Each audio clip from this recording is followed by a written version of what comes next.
tidak penting. Tapi yang jelas Hari Pras pada kesempatan kali ini sudah keluar dari pembahas konteks ilmu hadis yang dipaparkan oleh ulama, khususnya dalam masalah hadis maudhu. Hadis maudhu menurut Hari Pras diperkenankan untuk sebagai atau dipakai untuk masalah kepentingan dunia dan juga masalah muamalah. Ini memang hadis maudhu itu bisa dipakai atau hadis dhaif bisa dipakai untuk kebutuhan dunia, untuk kebutuhan kemaslahatan muamalah. Memang hadis maudhu itu bisa dipakai atau hadis dhaif bisa dipakai untuk kebutuhan dunia, untuk kebutuhan kemaslahatan muamalah. Assalamualaikum warahmatullahi wabarakatuh. Benarkah hadis maudhu itu bisa dipakai untuk kepentingan dunia atau kepentingan maslahat muamalat? Sebagaimana yang disampaikan Hari Pras, kalau video kemarin itu saya menjelaskan tentang hadis dhaif yang dipakai untuk keperluan dunia atau kemaslahatan muamalat. Sekarang saya akan membahas beberapa konteks yang berkaitan dengan masalah hadis maudhu.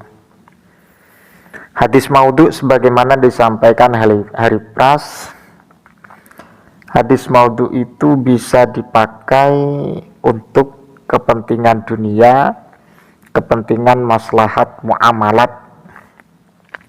Hari Pras ini menyimpulkan seperti itu kira-kira dari mana ya?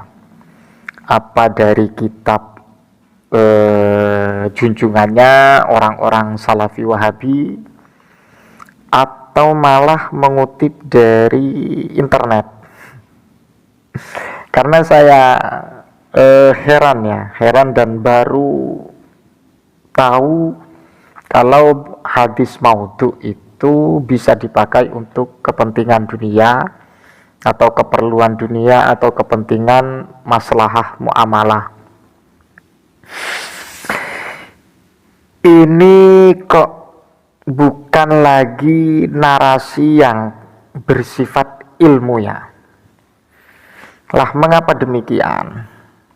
Karena kita tahu bagaimana definisi hadis maudhu itu, bahwa hadis maudhu itu adalah al-kadzibu al-mukhtalaq ya. Bahwa hadis maudhu itu memang positif dusta. Ila Rasulillah sallallahu alaihi wasallam, berdusta atas nama baginda Nabi besar Muhammad sallallahu alaihi wasallam, itu maudhu. Bisa dicek sendiri bagaimana konsep tentang masalah hadis maudhu, baik secara definisi dan bagaimana riwayatnya, dan juga bagaimana tentang hukum amalnya bagaimana. Itu saya rasa jelas ahli hadis menjelaskan dalam beberapa karya para ulama yang dikenal dengan ilmu mustalahil hadis. Jadi bagaimana, sebelum saya menjelaskan bagaimana hukum daripada menggunakan hadis maudhu ya.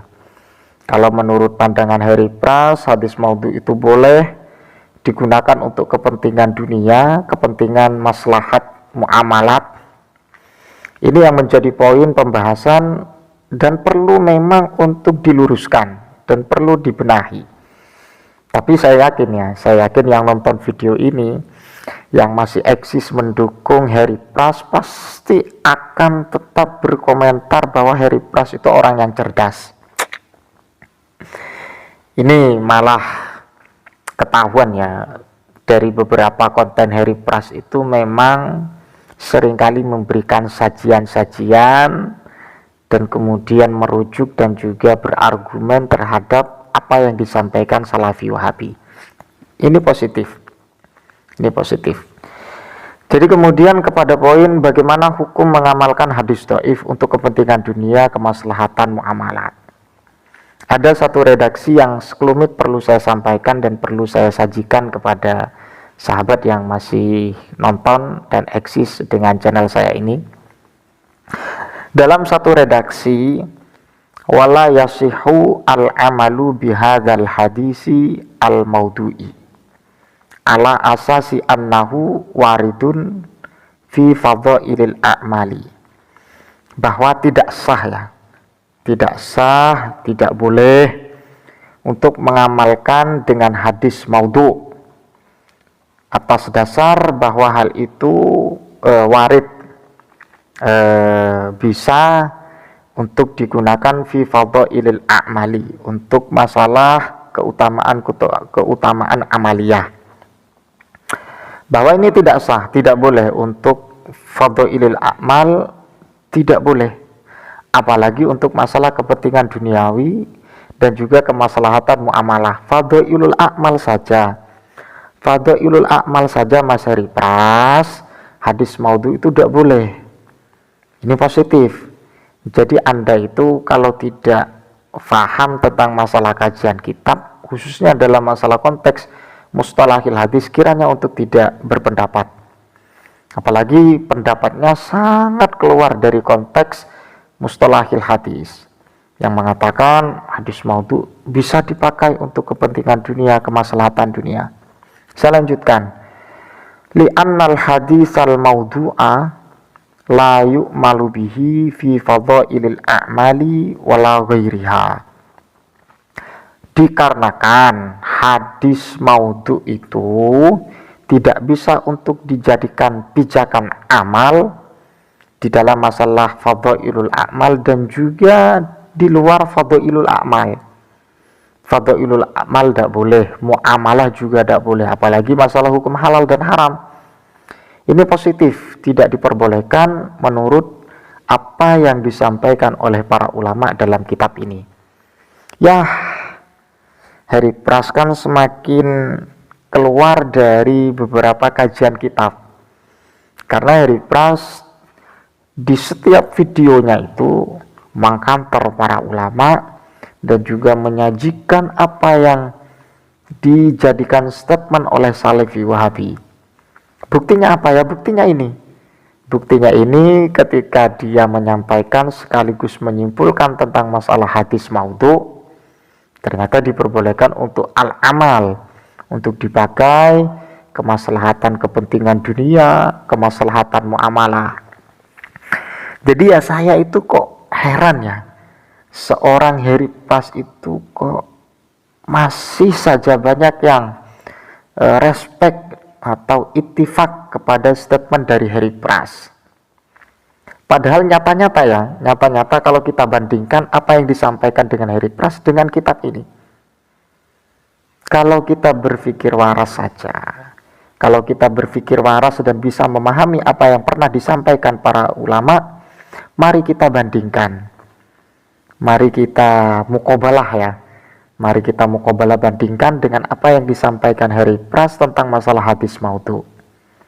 Kiranya kalau memang orang itu betul-betul paham dengan apa yang disampaikan oleh para ulama, li'annal hadisal maudhu la yu'malu bihi fi fadhailil a'mali wala ghairiha. Ketika paham ini, maka orang-orang yang respect dengan Heri Pras, kalau memang paham, maka dia akan tahu apa atas kebodohan dan kecerobohan Heri Pras selama ini membahas tentang masalah konsep hadis. Tapi berhubung orang-orang yang respect, yang sepakat dengan Heri Pras, tidak paham dengan masalah kajian-kajian ilmu, ya mereka tetap konsisten, tetap eksis, tetap mendukung apa yang dilakukan Heri Pras, karena mengungkap hurufat, apalah, tidak penting, itu tidak penting. Tapi yang jelas Heri Pras pada kesempatan kali ini sudah keluar dari pembahas konteks ilmu hadis yang dipaparkan oleh ulama, khususnya dalam masalah hadis maudhu. Hadis maudhu menurut Heri Pras diperkenankan untuk sebagai atau dipakai untuk masalah kepentingan dunia dan juga masalah muamalah. Ini loh yang sebenarnya terjadi atas kesimpulan Heri Pras sangat tidak benar dan sangat salah. Wallahu a'lam bishawab, mudah-mudahan bermanfaat. Ihdinas shiratal mustaqim. Assalamualaikum warahmatullahi wabarakatuh.